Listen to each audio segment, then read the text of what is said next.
Next, a former sheriff's deputy who pleaded guilty to misconduct on the job is out of jail. That tarp has been there for 2 years now. We'll tell you what's coming next to the old Chinamax property. And what's driving up illegal pot sales in California tonight, more than 6 years after marijuana became legal. How all of these everyday plastic products are affecting our bodies. And an invitation for all of San Diego to enjoy the beauty of the bloom as the Coronado Flower Show turns 100! CBS 8 News, live at 6, starts now. Tonight, a former San Diego County Sheriff's deputy convicted of misconduct involving 16 women is out of jail. Good evening, I'm Jesse Pagan, in for Carlo Cicchetto. I'm Marcella Lee. Richard Fisher has been in and out of custody since pleading guilty to assault charged in 2019. CBS 8's David Gottfredson was there as Fisher left a deposition for a civil case filed by one of his victims. I'm with CBS 8 News. I'm just wondering if you have any comment. So I want to know who told you about this meeting today? I caught up with former San Diego Deputy Richard Fisher earlier today at a Scripps Ranch office building where attorneys for one of his alleged victims are deposing him in a civil case. Attorney Dan Gillian represents several of the women who just recently found out Fisher has been released from jail a second time. All we know is our clients were called by the DA's office and they were notified that he was already out. In 2019, Fisher pleaded guilty to misconduct charges involving 16 women and was sentenced to 44 months in custody. But he was released after serving just 5 months due to credits for time served.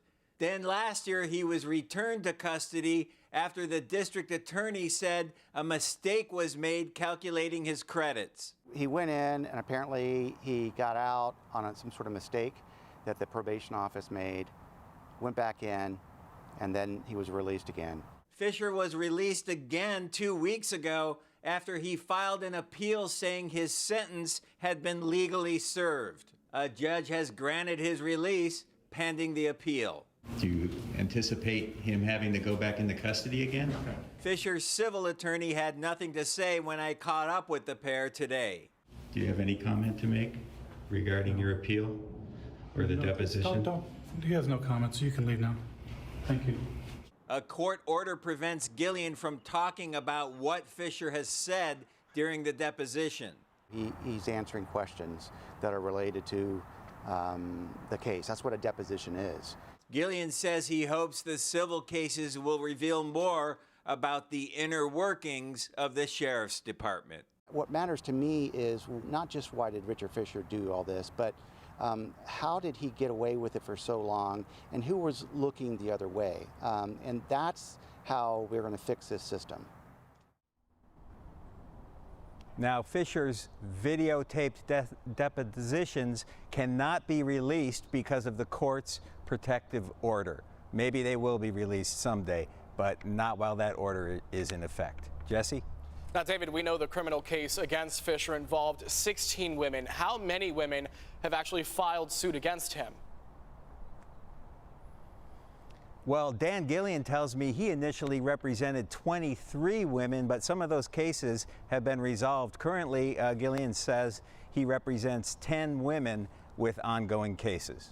All right, David Gottfredson asking the hard questions today. David, thank you. It's a story you reached out to us about, and tonight we're working for you to get to the bottom of a controversy at San Diego's largest high school. Just before our newscast started, the principal of that high school made a major change to her decision about cutting some honors classes. CBS 8's Anna Laurel has more from Patrick Henry High School tonight, where today students protested the principal's original decision. I just got off a Zoom call with the principal here at Patrick Henry High School. She said she heard from her students and school community loud and clear, and so she's slowing everything down, or in her words, she's pausing the changes. Well, we're pausing because we want more input from parents and students. That's Patrick Henry High School Principal Michelle Irwin talking about why she is pausing the move to cut honors classes. I didn't ask enough parents and get enough feedback. So I don't want to exclude anybody with any decision. So that's why we're pausing on this.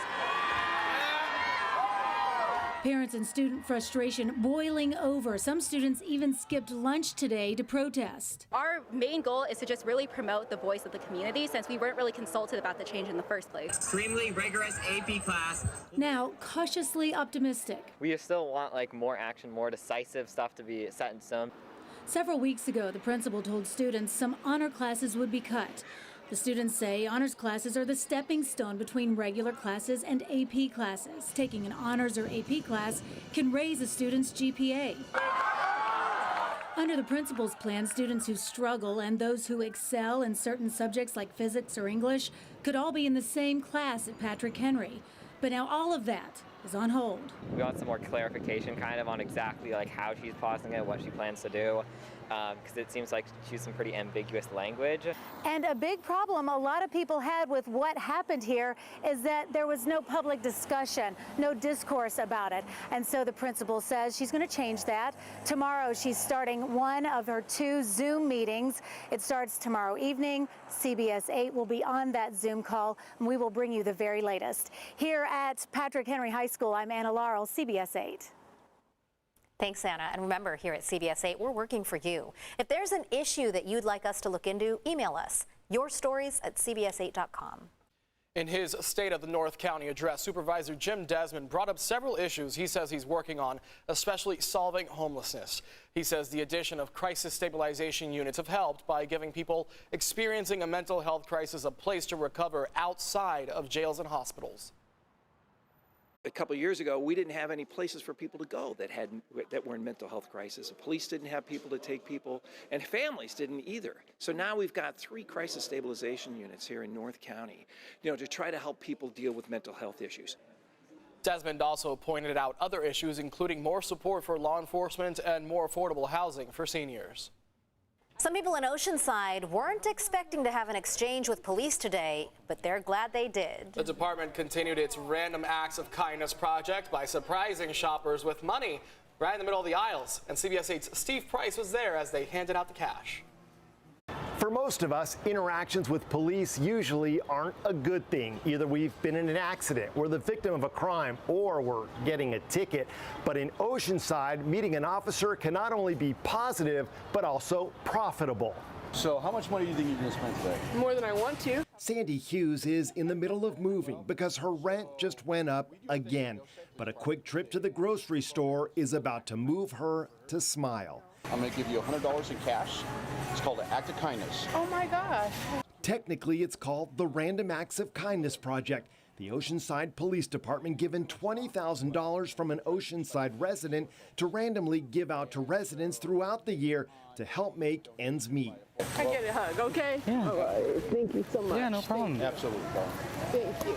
We're going to donate $100 in cash for you for your groceries. Okay. This is for you. Alrighty. Here's $100 in cash for you, for the little one, and hopefully it'll defray some of your costs today. It's called the act of kindness. Awesome. Thank you so much. Okay. Most of the time when people call the police, it's not under the greatest circumstances. It's when something bad has happened, there's an emergency, there's trauma involved.